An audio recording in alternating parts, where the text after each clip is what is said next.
City Matters.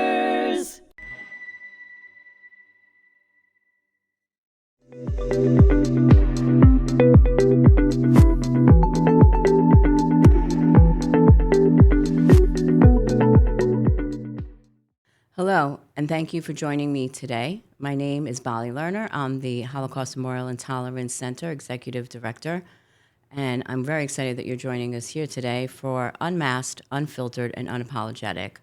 Today we have joining us is Rawan Osman. We are very fortunate to have her here, and I think we're going to just jump right in, Rawan, and let's just dig in, say hello. Welcome. Hi. Thanks for having me. We're excited to have you here to discuss some interesting conversation that is very important for our listeners to hear. And your viewpoint is clearly one that comes with experience. And you're going to share with us, basically your lived experiences and what brought you to where you are today. And I think the best way to do that is to give a little background about yourself, your upbringing, your cultural upbringing, and share a little bit of insight on how you were raised. So let me first thank you again for having me and share that I'm impressed. The museum is beautiful. Thank you. Not that I got the chance to see much. We'll go through the museum when we're done. The Holocaust is still relevant. It is important, and it is related to October 7th. It seems as if humanity didn't learn its lesson. But to go back to the Middle East and to share a bit about my background, because many might not know who I am, I often identify as a recovered anti-Semite. And I do this deliberately because I would like to give people hope. There is a chance, it is possible for people to transform, to change their worldview. And I'm a living example. But also to remind the world that we have an imminent problem, and that is anti-Semitism in the Arab world. On October 8, 2023, I had to go to Berlin for a one-week conference on anti-Semitism. And Berlin in Germany is the only place where we saw people distributing baklava on the streets, celebrating the attack. And there were gathered experts from around the world who talked about anti-Semitism for a week. And on Friday, I asked the top professor, "Ma'am, when were you planning to talk about anti-Semitism in the Arab world?" And she said, "We don't have data. It's not research. The Arab world does not acknowledge that they have a problem with Jews, although more than 850,000 Jews were uprooted from the so-called Arab world." So that is why I insist on identifying as a recovered anti-Semite. And also to explain to Jews why it was so easy to hate the Jews, the Zionists, and the Israelis where I come from. My father is Sunni from Damascus, Syria, and my mom is Lebanese Shia from Lebanon. And where I grew up, attending a French Catholic school. The fact that my father is Sunni and my mom is Shia, and that they sent us to a Catholic school tells you a lot. They were secular, and religion was irrelevant in my upbringing. And that was Lebanon during and after a devastating civil war that claimed the lives of tens of thousands. Many argue that the war was caused by the Palestinian cause. But let's leave that aside. In the aftermath, your parents chose to send you to a Catholic school, although you were not Catholic. So can you explain a little bit further? It is very common, not only in the Middle East, but also in South America. You send your children to private schools that were often founded by missionaries, by European missionaries. And they provide the best education, especially in countries where public schools are not good at all. So they sent us where they thought we would get the best education. We always had a Christmas tree because my father thought it was the sweetest tradition for kids not because religion was relevant. And in the aftermath of the Lebanese civil war, most people distanced themselves from religion. For those who don't know, during the Lebanese civil war, people were killed on checkpoints because of the religion mentioned in their ID cards. So if you're Christian and stopped by Muslims, hard luck if that was the case, because these were mobile checkpoints. Not all, but sometimes these were mobile checkpoints, and vice versa. So these were just checkpoints as you're going throughout the country, not necessarily trying to leave. No. Traveling around the country. Got it. But the country was split. The capital city was split between those who supported a certain camp and those who opposed it. But again, the Palestinian cause was very relevant.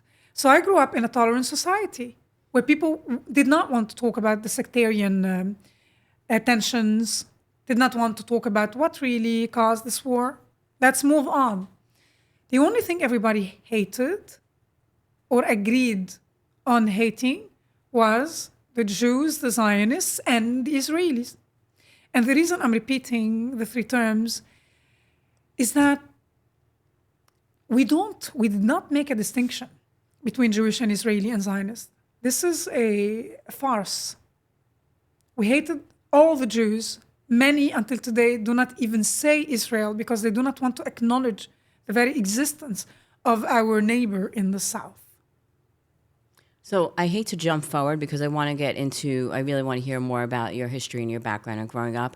But I think this is a very, very important point, because here in the diaspora, especially in the United States, a lot of people get away with, and some of them truly believe it. Some of them use it as an excuse, and some of them truly believe it and they don't understand. They say, well, we're not anti-Semites, we're just anti-Zionists.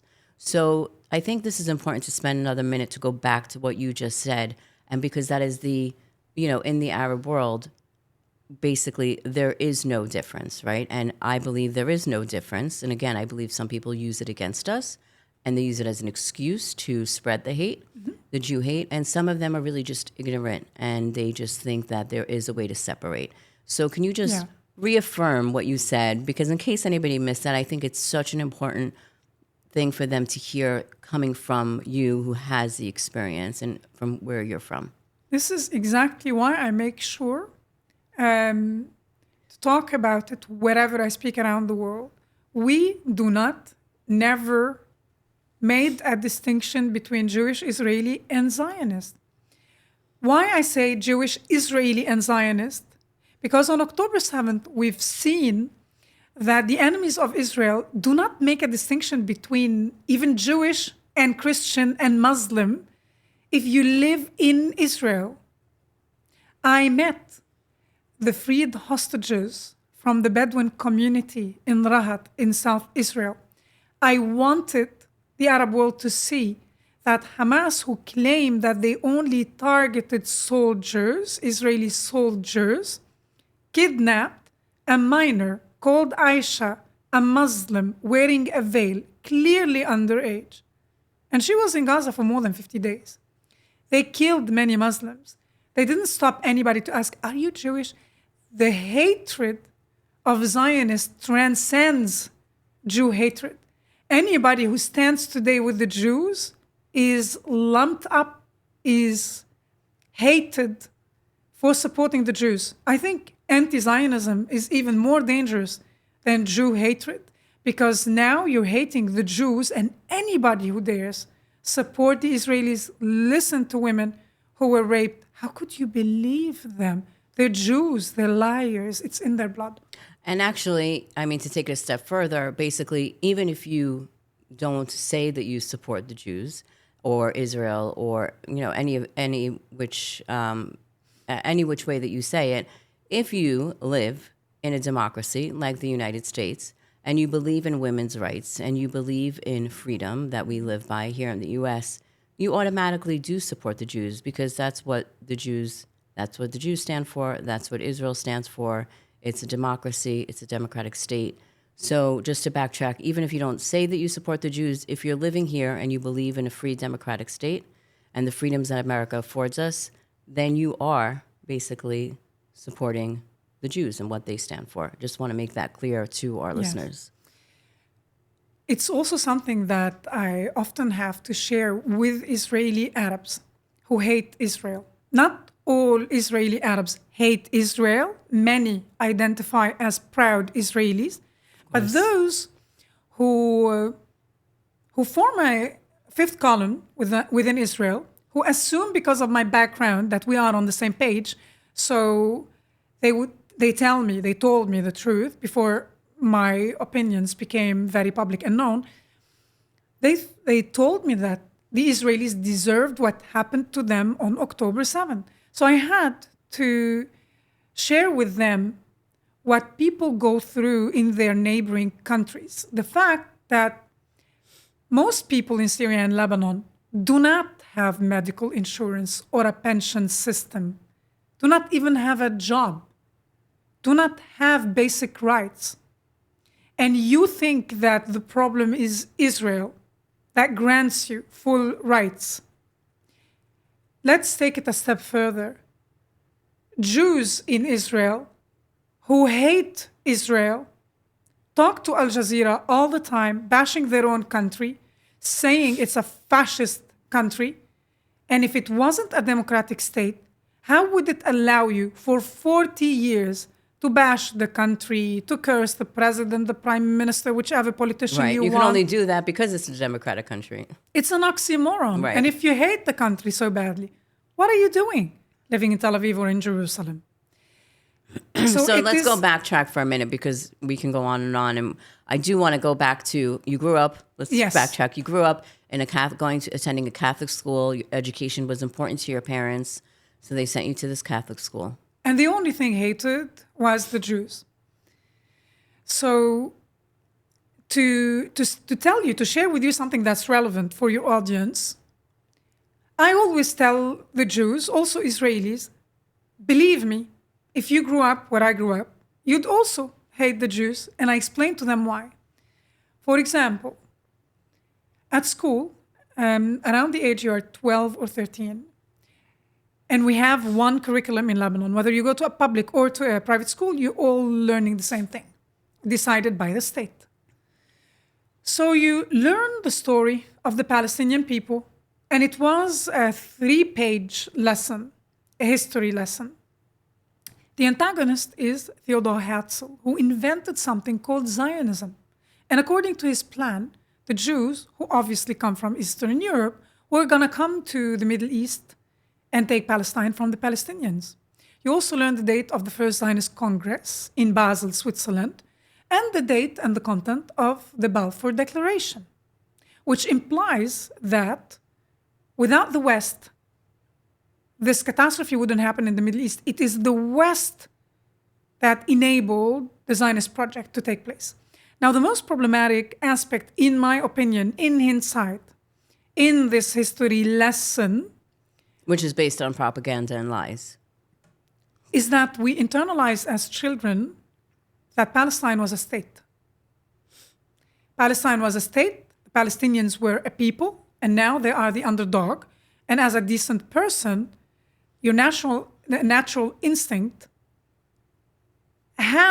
it compels you to support them against those invaders who came from Eastern Europe. Go back to Eastern Europe.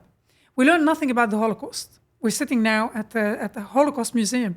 We learn nothing about the Holocaust. We only learn about the poor Palestinians. And so you weren't even taught, there was this lie, basically, that the Jews all came from Europe. Eastern Europe, to be very specific. From Eastern Europe. To take Palestine So away that's propaganda number one. from the Palestinians. All the intelligent people around you when you're growing up, in my upbringing, the intelligent people meaning those we saw on television, the journalists, the politicians, the intellectuals, but also your teachers and your parents, told a consistent story about the Israelis and the Jews. They deliberately kill women and children. In 1996, there was an incident in Qana in South Lebanon, and I believe Al Jazeera reported that the Israeli Air Force, knowing that this UN shelter was sheltering only women and children, targeted the building, killing most of them. And back then, graphic images were not as normalized as they are today. Right. So it was heartbreaking to watch it as a child. And everybody agreed, like they nodded, yeah, here you go. The Israelis, this is what the Israelis do. So we never doubt it. And how can you remember when I mentioned earlier that more than 850,000 Jews were uprooted from the Arab world? There were none. There were no Jews living among us to contest whatever was Right. said about them. Add to that, that since the 50s, you all know that in 1948, Israel became a country. And then the Arab countries, states, which waged war against Israel, lost. So they had to develop an alternative strategy Of course. to boycott Israel, to boycott Israel's existence. So since the 50s, in most of the Arab world, embedded in their constitutions and basic laws are anti-normalization laws and policies forbidding people-to-people contact between the citizens of those countries and Israelis, even abroad. Right. So Which even means- if you're abroad, so you basically have no chance to learn the Even truth. if you to learn are the truth. sent to Canada or to Paris to study at university, and you know that there is an Israeli student in your class, and maybe out of curiosity, not out of sympathy, you wanted to understand why do the Israelis abuse the Palestinians, as we were taught, you would be afraid of speaking to them because you hear horrific incidents where some people in this country or that, in Tunisia or in Lebanon, and these are the easy cases, but also in other places, in other corners in the Arab world, people were executed or arrested or had to pay horrendous fines for collaborating with the Zionists, whatever that means. So collaborating could be you just had a discussion. Anything. A I was about discussion to with a tell Jew. you, look up, Google this name, Kind al-Khatib. She was a Muslim who lived in northern Lebanon, in a very, very, very poor part of Lebanon, Tripoli. And she received on Twitter back then, ex-Twitter back then, a message from an Israeli journalist inquiring about the economic state of the country, which was open. It wasn't a secret. Oh, she was arrested during COVID. She was humiliated and accused of collaborating with the Zionists. What does that mean? And where are you often accused of collaborating with the Zionists?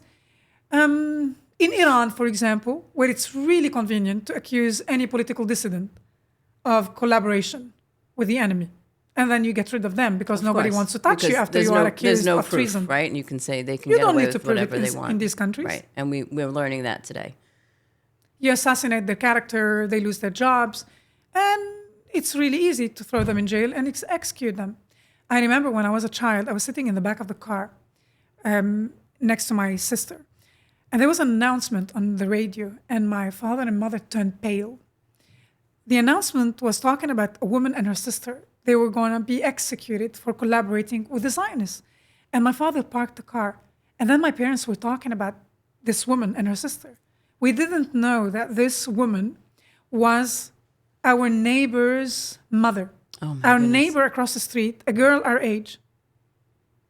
Her mom and her aunt were going to be executed for collaborating with the Zionists. Do you think anybody went to visit them and asked, hello, is it true? What are you accused of? Of course not. They were gone. So you are terrified. Why would you challenge whatever you are told about the Jews? So it was really easy to hate them. Also, remember, bear in mind, I So grew it up- was sorry. So it was easy to hate them because you're brainwashed from every aspect, right? And but even deeper than that, you do not even have the ability, even if the ability is presented to you abroad, to meet a Jew. You don't even have the ability to speak to them because basically You're not allowed to? You're not allowed to, and either your family will be punished, you will be punished, whether by physical harm or fines that you cannot afford to pay. But also, bear in mind, I grew up in Lebanon, and Israel occupied South Lebanon. That's a Right. fact. I, as a teenager, was fond of Hezbollah. I thought Hezbollah were the only brave ones in Lebanon who dared defy the occupation. We didn't know, I was not told, that for more than 10 years, Yasser Arafat and other Palestinians in his militia trained, abused Lebanese territory, trained, and to your younger listeners, often joined by Westerners, by radical leftists who came from places like Italy, Germany, Red Army factions, also from Japan, who came trained with Palestinian militias and occasionally sent men and women to commit terror attacks against civilians in Israel So these for were, more were than 10 years. non-Muslims, basically. Muslims People- and non-Muslims. Right. Their motivation was not religious. It was back then political. Correct. And they opted for terrorism to terrify the Israelis, to stop them from living in Israel or to stop them from making aliyah. So for more than 10 years, this happened. And Israel exercised restraint. They were hoping that diplomacy would deal with Arafat, with terrorism. And after more than 10 years, when Hezbollah and also the Palestinians hijacked planes, but they also started targeting Israeli diplomats in Europe and in South America, also their family members, the Israelis decided to create a buffer zone in South Lebanon. They had enough. This is why South Lebanon was occupied, but I did not know this. Had I not moved to Europe and landed by chance, although in Judaism I learned, is there really a coincidence? I landed in the Jewish quarter in Strasbourg, in France, in the Jewish quarter, living among Jews, which I never imagined because I thought it's called the Jewish quarter where my accommodation is, but it's probably like the Jewish quarter in Beirut Right. or in Right. Damascus. There are no Jews. There are no Jews. Except there were many Which Jews. that piece alone tells you how much you were kept from the reality of what goes on in the world. How the fact that naive you we couldn't were. even comprehend that a Jewish quarter actually meant that there may be Jews living there. I mean, that, like, just to process that little bit is pretty crazy. So, I mean, I'm glad that you basically made it very clear, because as far as, you know, when people say, well, Israel, you know, is here, why was Israel here? And I think you just explained very easily. Israel is all about the hope for the future. And in the process, they need to defend themselves and their people. And it's the same thing today, right? But that's why they were in Lebanon. And basically just to, like you said, create the buffer zone so that to keep their civilians safe. Just And to they be clear. learned a very, very hard lesson after October 7th. Yes. In California, after October 7th, a few months after October 7th, a young student crying in tears in front of the crowd told me, why do they hate us so much? And she continued to say, if Israel didn't exist, October 7th would have never happened. Wow. And it broke my heart as a mother. And I told her, sweetheart, Israel exists because worse than October 7th has happened throughout history. For more than 2,000 years, the Jews were pushed around out of Jerusalem to Babylonia or to the Iberian Peninsula, or then to ghettos in Italy, and then to northern Germany or to Amsterdam, and then to America. And people are not happy. You're doomed if you do, you're doomed if you don't. So in my mind, the biggest heroes the world has known are the early Zionists who decided we had enough. Enough already. I'm not going to wait for the Mashiach in the diaspora while I'm being kicked constantly in the face, in the stomach. We had enough. We're going back home. Well, thank you. I mean, that's my grandparents. That's their story. And they believed that they needed to leave Europe and go back home and, you know, and build a home for themselves, go back to their home to rebuild a free state so that we would always have a place to go. And, you know, they too made the ultimate sacrifice and were killed. And I'm worried a bit when I see young Jews who take Israel's existence for granted, or they think Israel is irrelevant. I also spoke, and I always give this example, I spoke at a shul in Boston. And a lady stood up and said, thank you so much for coming here. And she was very emotional. She thanked me, but she said, why are you preaching to the choir? You don't need to be talking to us. You need to be talking to them. Why don't you go to mosques? And I told her, I'm not preaching to the choir. I go around the world and speak to Jewish communities. What can you do, you're asking me? Teach your children your Jewish history so that they don't think October 7 happened because Israel exists. It's so wrong and telling. It's wrong. So now that we have a diagnosis, how do we deal with the problem? I, for instance, understood that the Jews don't bite when I lived among them in France. I was so naive. I sat on the windowsill for weeks watching the Jews, spying on them from my window and thinking, the children are well behaved. So They look after the elderly. They don't bite. let me ask you, what was your original reason for going to Europe? I moved to France because I wanted to take a course, and that was my natural choice because I spoke the language. I landed in the Jewish quarter. The first day, across the street, there was a grocery store. I went, and I was so naive. I did not connect the dots. I was happy to find the same ingredients I needed to cook, even the same spices. I did not know it was a kosher store. When men entered the store, I was thinking I didn't see them. I heard them. I was thinking they're not speaking French. And I knew they speak in Hebrew. I was transported back to our living room in Lebanon when I was a child.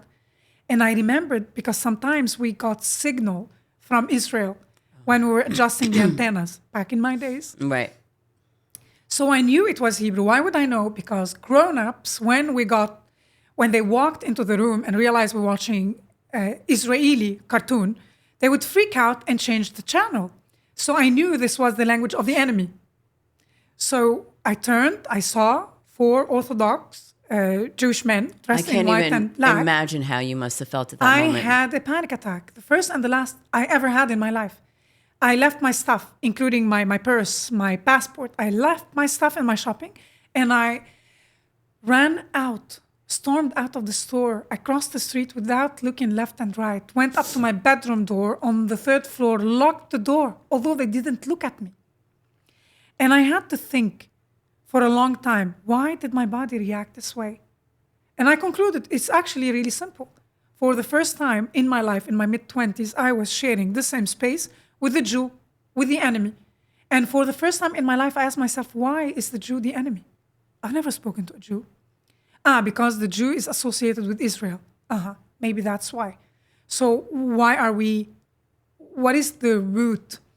What are the roots of this animosity with the Israelis? And it made sense to me to start with my hero, the Secretary General of Hezbollah.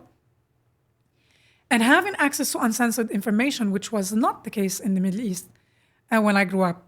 Even what you saw on YouTube was different to what you saw in Europe.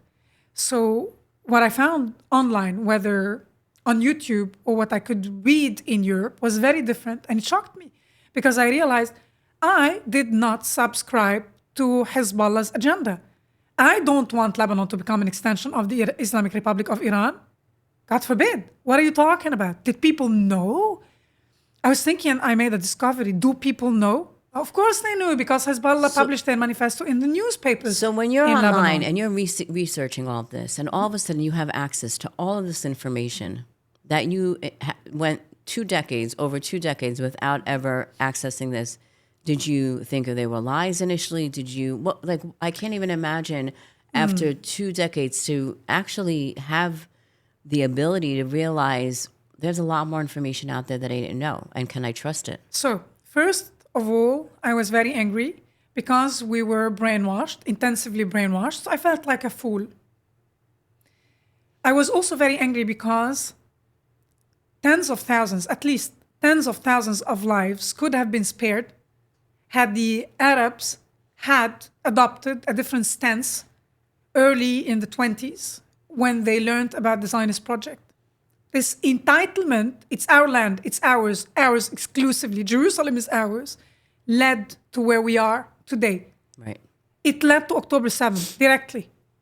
There's a clear line between all the conspiracies and the lies told about the Jews. All the Jews came here because they wanted to destroy Al-Aqsa Mosque. Until now, Khalid Mash'al, one of Hamas's seniors, said, we had to do what we did on October 7th because the Jews were about to destroy Al-Aqsa Mosque.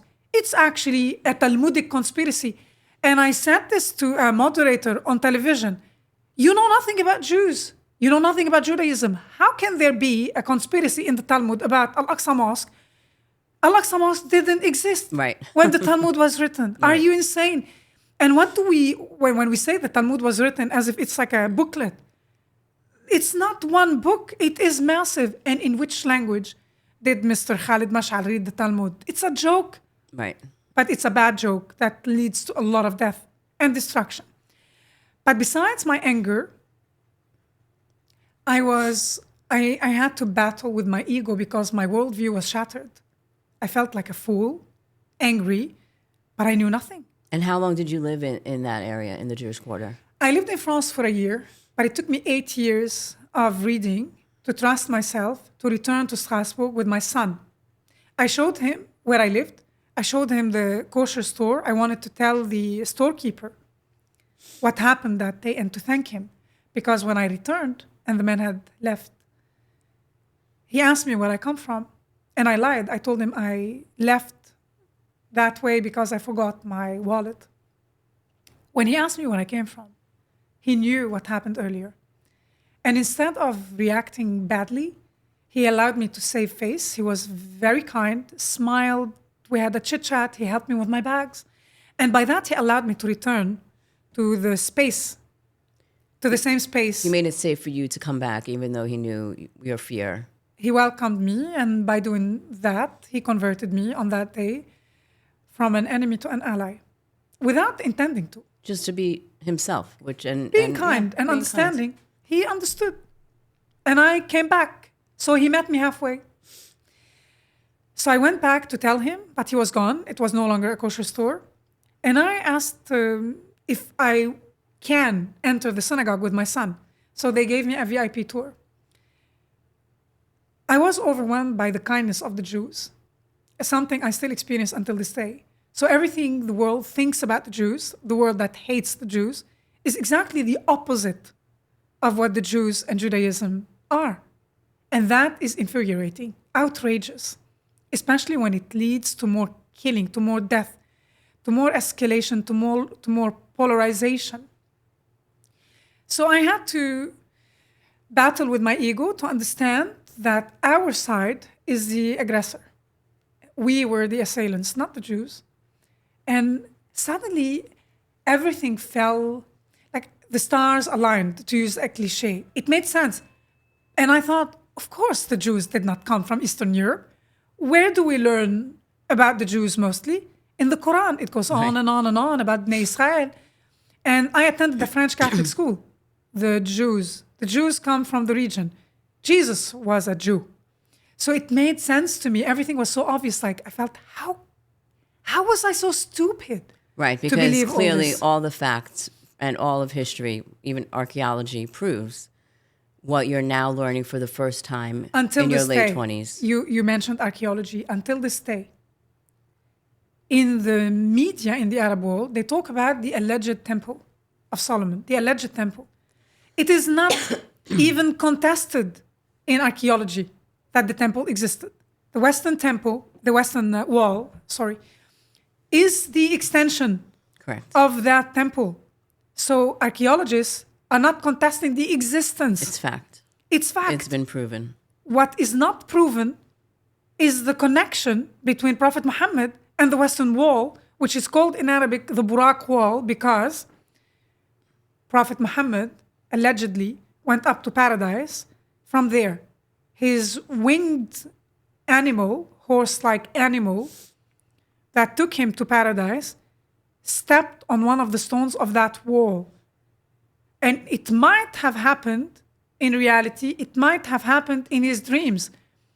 Based on that claim, Jerusalem is holy and it's his. It's the Muslims' side.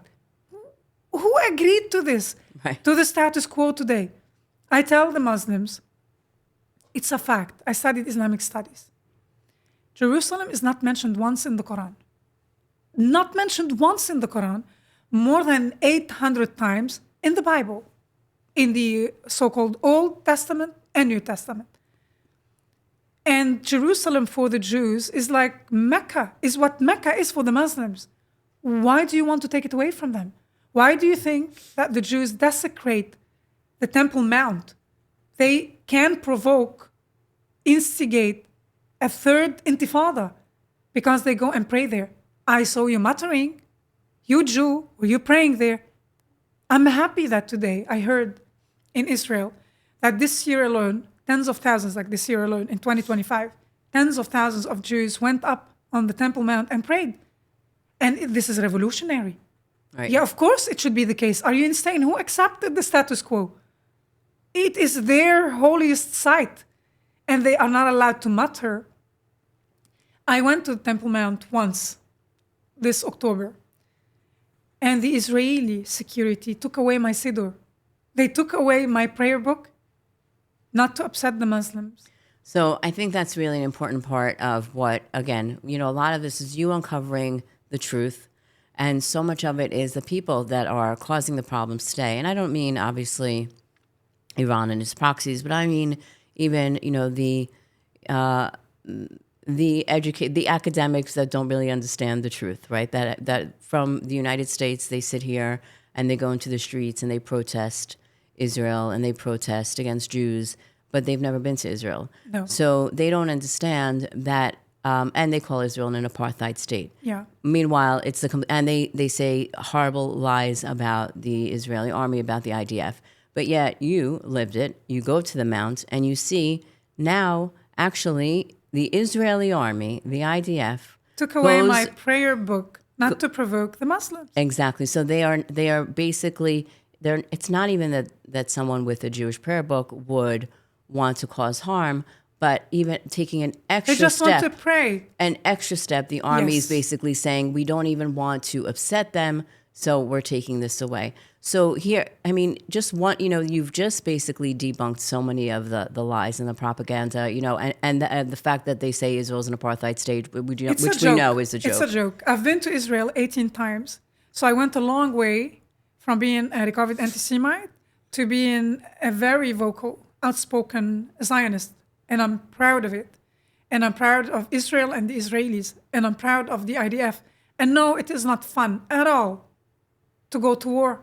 Not to Gaza, not to Lebanon, where I still have family and friends. No, war is not fun. Wise leaders do not opt for war. But those who wage wars against you, they chose war, and it is your obligation to protect your people.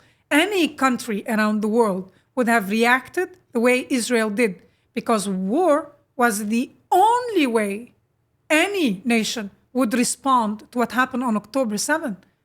And no, Palestinians do not just want a state next to Israel. I grew up in the Arab world. They want a state instead of Israel. They always repeatedly vow to driving every last Jew out of Israel. And after what we've seen around the world on October 7th, in Sydney, Australia, they chanted, "Gas the Jews."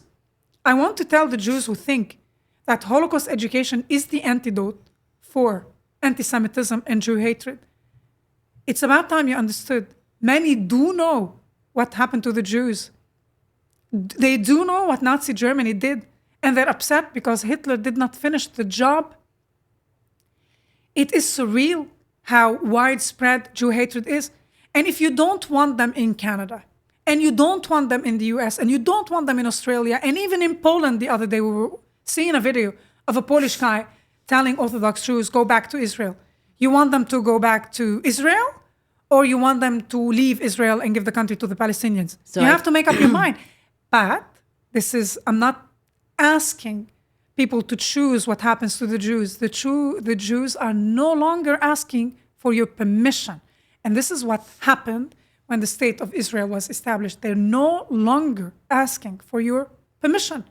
Well, I think that's, really hitting the nail on the head. And for what we do here at the Holocaust Memorial and Tolerance Center, we teach the stories of the Holocaust. But more importantly, it's what lessons are we learning today through those stories? Exactly. And so the propaganda that, it's not about, the Jews weren't sent overnight into the gas chambers, right? It's a propaganda that led to it, that got people to be okay. They knew what was going on, and they were okay with it. So now you're saying, fast forward, some people we have Holocaust deniers. We have plenty that are turning the terms against us. There's a whole slew of issues that we have, but there are plenty, like you said, and unfortunately know the history, and they're actually okay with it.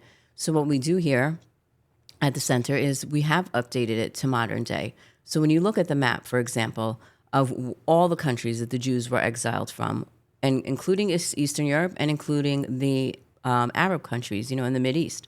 So when you look at those numbers, and then when you look at the population in Israel, according to the map, which we have, which is factual, and you look at the numbers and you look at the makeup of Israelis today, Jews, Christians, Jews, Muslims, and you look at the numbers where they were and what they are now, we clearly see Israel is not an apartheid state. No. And Israel has every type of religious and any type of background and belief. You're allowed to be in Israel and believe and be a citizen, unlike all of its neighboring countries where Jews are not allowed to live freely. And the other thing that we actually have updated as well is another point that you started to mention is let's talk about that two-state solution, right? And let's talk about how that was offered time and again. And rejected repeatedly because by the Palestinians always wanted more. I always say the Palestinian state is a legitimate project.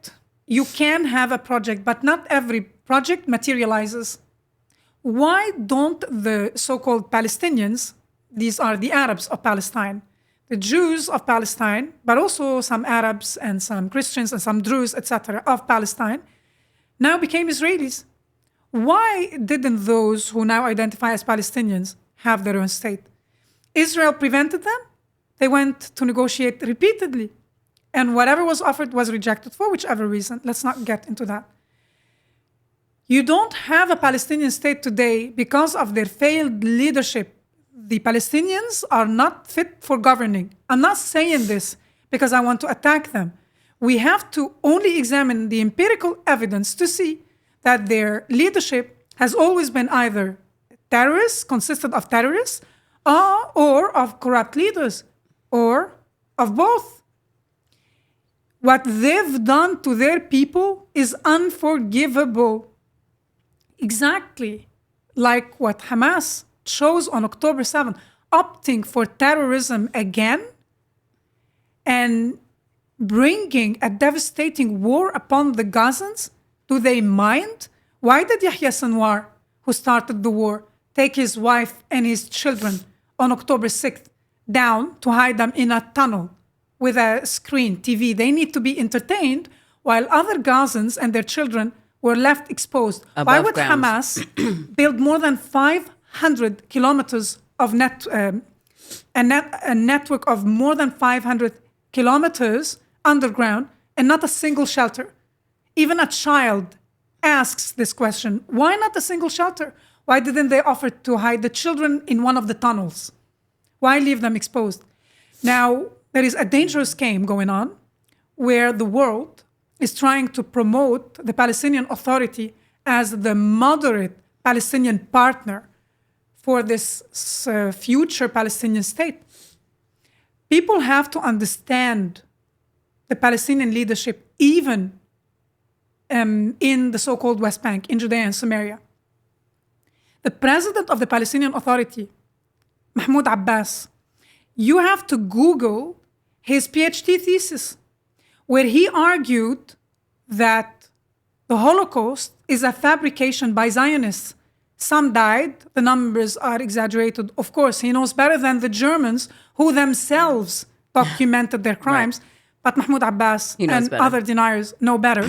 He argued that the few who were killed, even if there were hundreds of thousands, he argues there were less, were killed by the Jews. The Jews wanted Hitler to do this so that they can establish a Zionist state, a Jewish state in the Middle East. Right. How which is despicable so crazy. And twisted and sick is that? And he's taken seriously as a politician. How can you see partners in the Palestinian Authority where they believe this, where until today they have implemented a system called pay for slay? Although the Palestinian Authority and Hamas are not on good terms, they institutionalized terror, where they pay, where they reward terrorists. If you blow yourself up and kill whatever, Israeli civilian soldiers, if you try to stab a soldier and you get killed in the process, if you are involved in a terror attack, your family will receive a stipend. Now, if that is not incentivizing terrorism, I don't know what that is. Even after October 7th, the Palestinian Authority, that is perceived as the moderate partner, rewarded the families of Hamas terrorists. They paid them. I just heard yesterday that their projected budget for 2026 is almost $300 million. Where is the money coming from? Why are they still rewarding terrorists, pumping money into the system, into this machine? This is unacceptable. This is why, as far as I'm concerned, Let's just go the back. Palestinian cause, just let me finish this sentence, was liquidated on October 7th. It sounds counterintuitive because it became very, very popular around the globe. But many Israelis understood that whatever illusion you were living, it's over. You can give them the biggest hugs. Israelis who for decades helped transport children from Gaza to be treated from cancer and other things, to be operated on, to receive medical care. But Israelis who hired those Gazans, who thought they are friends and family members, were stabbed in the back. So now many Israelis, not all of them, unfortunately, many still do not understand. Many Israelis are thinking twice. Give them a state, and next time it won't be terrorists attacking you, it would be an army. So I think that what's very important here is, and I'm just going to reiterate what you said, because for those that might not know, pay for slay, we know exists. It has for a long time. And like now you they said, claimed it was abolished. They just changed the name of the institution. They're liars. So they basically, they being the PA, the Palestinian Authority, they pay for their people. And by the way, their people meaning anyone, it's any civilian. It's not an army as people envision, a soldier. It's civilians. Basically get rewarded if they, anytime that they kill an Israeli. It can be an Israeli soldier, it could be an Israeli civilian. Anytime receive a stipend. they Their do families harm receive their a stipend. family. So they know that if they get killed in the process trying They'll be to kill, celebrated as martyrs. they'll be celebrated. Their family will be treated as, they'll be looked up to, and they will be given a nice lump sum of money, and they'll be able to live nicely and looked at, How sad in a is that? positive way. So, which is so, and the crazy thing is now when we jump over to the Israelis, it's not that the Israelis don't know that this exists. They know this exists. Yeah. But Israelis, and listen, I was born Israeli, there's always the hope for a brighter tomorrow. No matter what we go through, it's always... The national anthem is Hatikva. Exactly. It's always about being the light and hoping for a better tomorrow. So even knowing the pay for slay or whatever new term they want to coin it, the hope is for a better tomorrow. So many Israelis, like you said, and especially those living near Gaza, those Israelis had the hope that things will be better. That they have to just give the Gazan people a chance. Like you said, they drove them to the hospitals, they gave them jobs, they employed them, they lived near the borders because they so strongly believed. And unfortunately, they learned the hard way. And unfortunately, this is the state that we're in today, is what happens next. Because, here we are time and again. And I think what's happening now, the reason there's so much hatred towards Israel for the uneducated is because once and for all, like you said, Israel is saying it's enough. Yeah. You've pushed too far. We've taken we've lived through the intifadas. We've lived through all that you have put our way. And October 7th, we are just not taking it anymore. We're not going to let you just sit here and kill our civilians. And we're not going to live in fear and stop living our lives. And unfortunately, that's being used against them because like the saying goes, people like a dead Jew, right? I'm going to tell you, as someone who lived in the Arab world, that it's about time. We think out of the box. Two-state solution, one-state solution. I did not say that the two-state solution will never materialize because I would like it to absorb all of them and change the demography. Because no matter what you do, they're always looking for a strategy to destabilize Israel and to get more Jews to leave.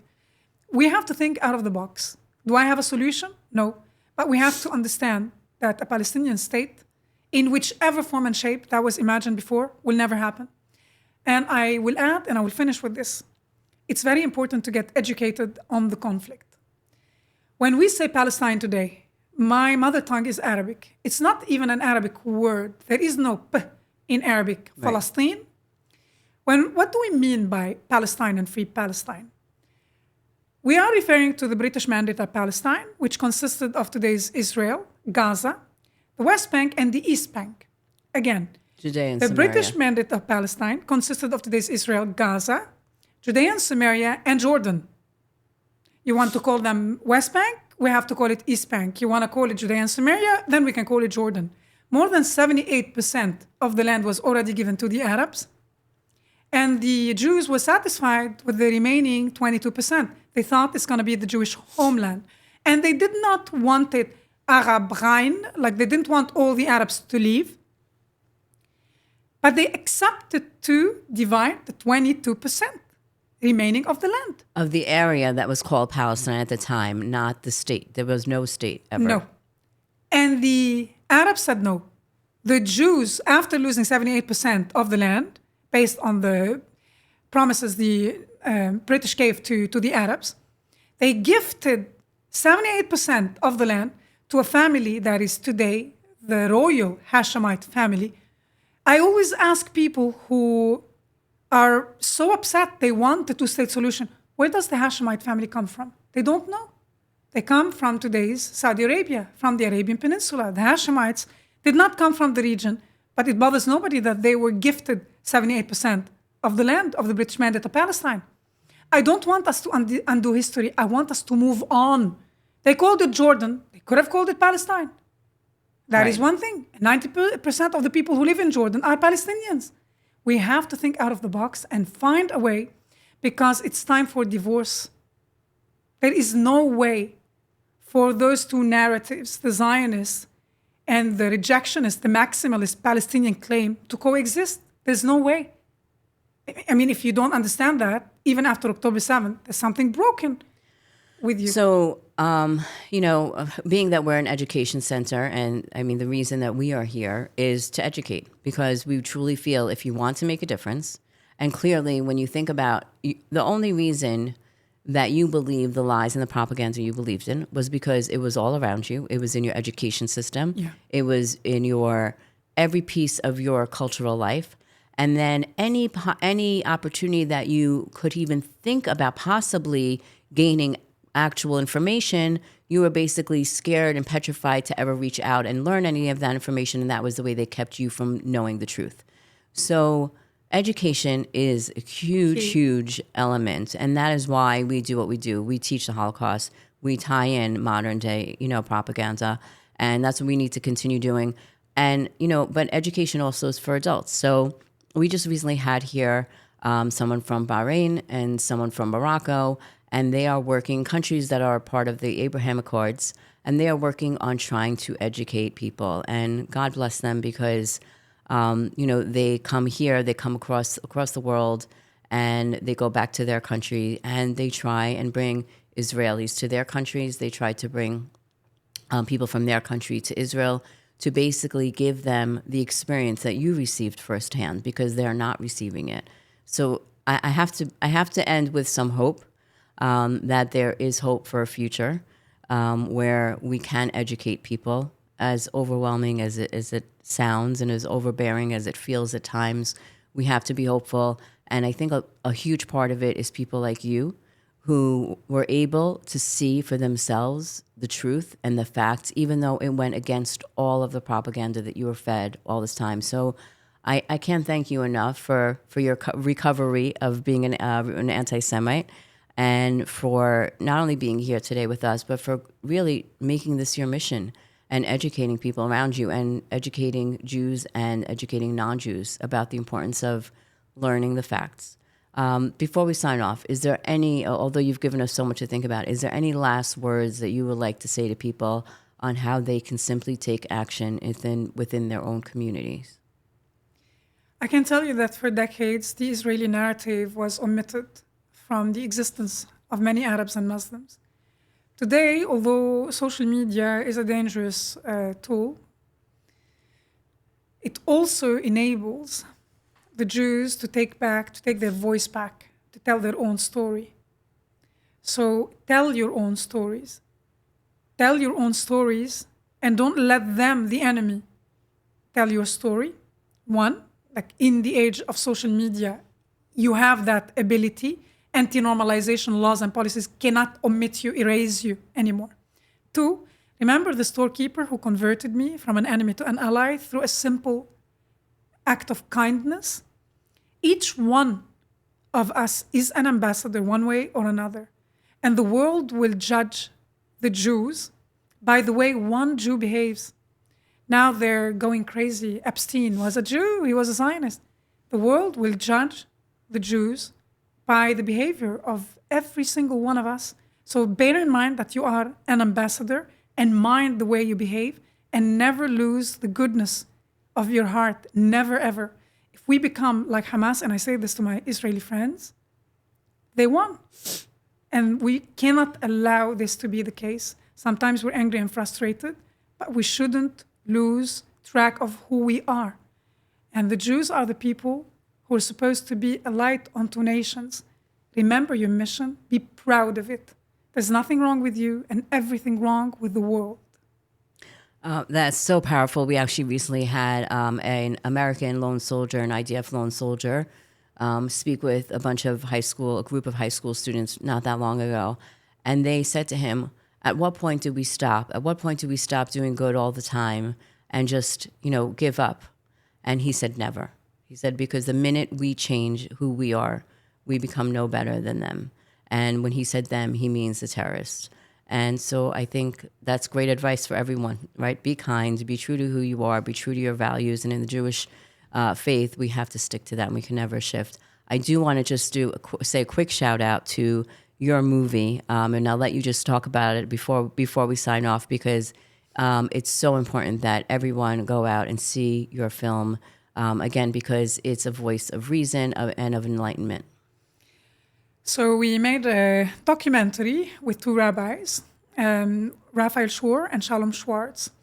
It's called Tragic Awakening. You can find the trailer on YouTube.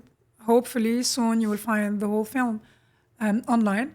But for now, you can go on the website of Tragic Awakening and see if there are scheduled online screenings or actual screenings in your area.